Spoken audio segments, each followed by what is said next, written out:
Hello, this is Claude Sports Corner, and I'm here with a very special Pittsburgh Steelers report.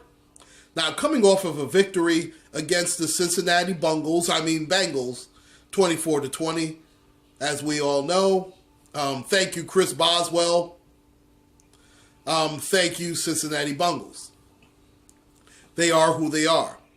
Now, I know I haven't been here for a while. I've had a lot of family issues and health issues, but I'm here now, and I'm grateful and I'm blessed, and I thank you for watching. And let me just go back to my predictions at the beginning of the season. Now, a lot of people thought that our chief rivals would be the Cincinnati Bengals. But I told you in the beginning, I was not worried about Cincinnati.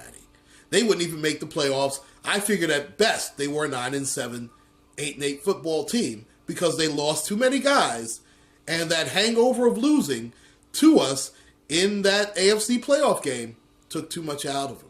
And as long as Marvin Lewis and Opie Dalton was quarterbacking that team and head coaching that team, I told you, no worries, forget it. And look at that nice pass he threw to Lawrence Timmons. God, Andy Dalton's a loser. But I told you, who was the team I was worried about? The Baltimore Ravens. Now, they're in second place, only a game behind us, but they have a win over us. They have the tiebreaker. We have to beat them this Sunday. We have to do it. There is no losing. I'm tired of losing to these guys. We've not beaten them since 2014. That's a disgrace. We can't allow this. I mean, think about it. That playoff game, lost to the Ravens, badly, at home. We cannot keep allowing this to happen. We must beat them. Until we beat the Baltimore Ravens, we cannot talk about a Super Bowl, a Tiny Bowl, any type of bowl, Soup Bowl. I don't give a shit. We have to beat the Baltimore Ravens this Sunday in Pittsburgh. I don't care how we do it, as long as we do it. In that same vein, the most important part of this particular matchup, obviously our defense has improved, but we still are having problems via the pass. Now, we have shored up the run defense. Now, it couldn't get any worse after that Ezekiel Elliott disgrace. And let's face it, we should have won that game. Now, that's a game our defense and Coach Tomlin lost. But I digress. And I really pray that we do. First of all, before we even get there, we have to beat the Baltimore Ravens. But I do believe that this is the best thing that could happen to the Steelers because we know what type of team we truly have depending on the outcome of that particular game. The best thing that's happened is we finish up with 3 games in our division. 1 down, 2 more to go. And believe me, I know Cleveland sucks, but we cannot afford to lose to Cleveland last game of the season. Now, if we beat the Ravens, and we better beat them, can we beat the Cleveland Browns with Landry Jones and a bunch of backups? I believe we can. And I do believe that Mike Tomlin has to be smart about it. You cannot risk injury to these guys. Cannot do it.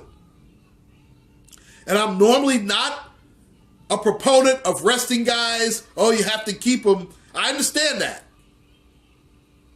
And I want us to play our best football. But we know Le'Veon Bell's history of injuries. We do not want Le'Veon Bell getting hurt on a cheap shot week 17. Can't have that. Can't have Antonio Brown being knocked out of the game. Cannot do it.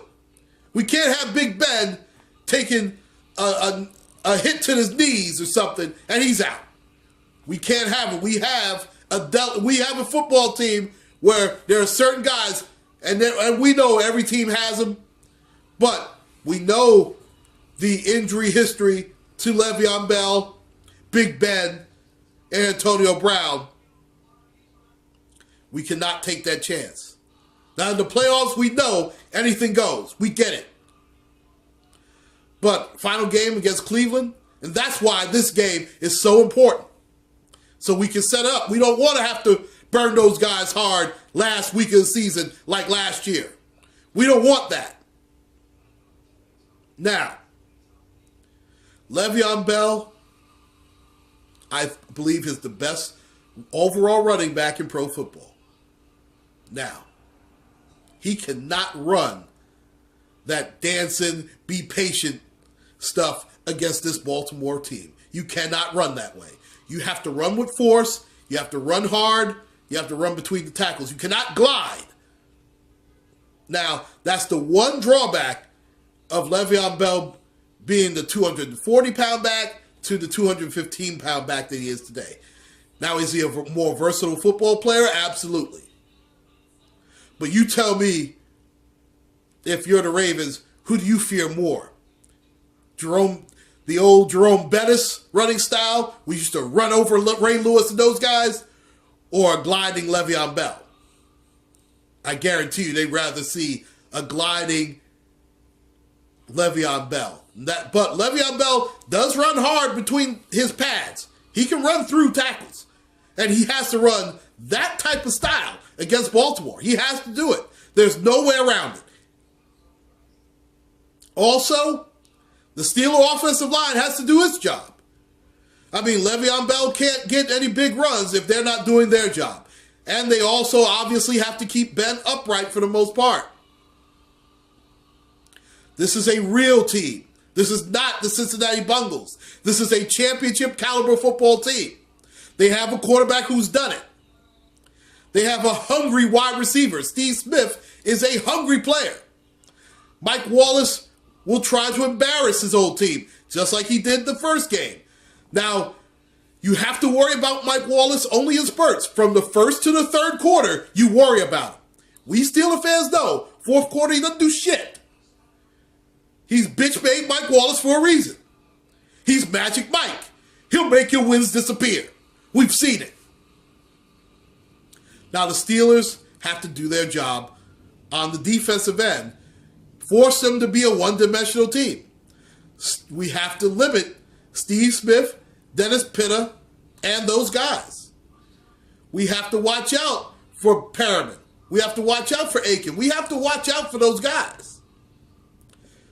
Mike Wallace, as I mentioned, from the first to third quarters. We have to watch out for those. We have to keep stuff in the run. Over the past 5 weeks, that's what we've done well. That's what we've done best. We have to force, we know Baltimore's not a great scoring offense. We have to play our best offensive game of the year, and defense, for that matter. But it is on our offense to not settle for field goals as we did against Cincinnati. That'll get us beat. We have to score at least 3 touchdowns. I'll say maybe 3 field goals. 3 touchdowns, 3 field goals, we beat them. Simple as that. As long as our defense holds up its part of the bargain, Flacco is not unbeatable, but he can throw a deep ball. We pressure him. We keep pressuring the quarterback the way we've done it. I think we'll be fine. And it is incumbent upon James Harrison, Bud Dupree, and even Hargrove, obviously Shazier, and I'm telling you, Lawrence Timmons over the last 4 to 5 weeks has been incredible. If he keeps playing like this, listen, he better make a Pro Bowl this year. He's been that good. He has been tremendous. Now, the spotlight is also going to be on our 2 rookies, Sam Davis and Artie Burns, on the back end.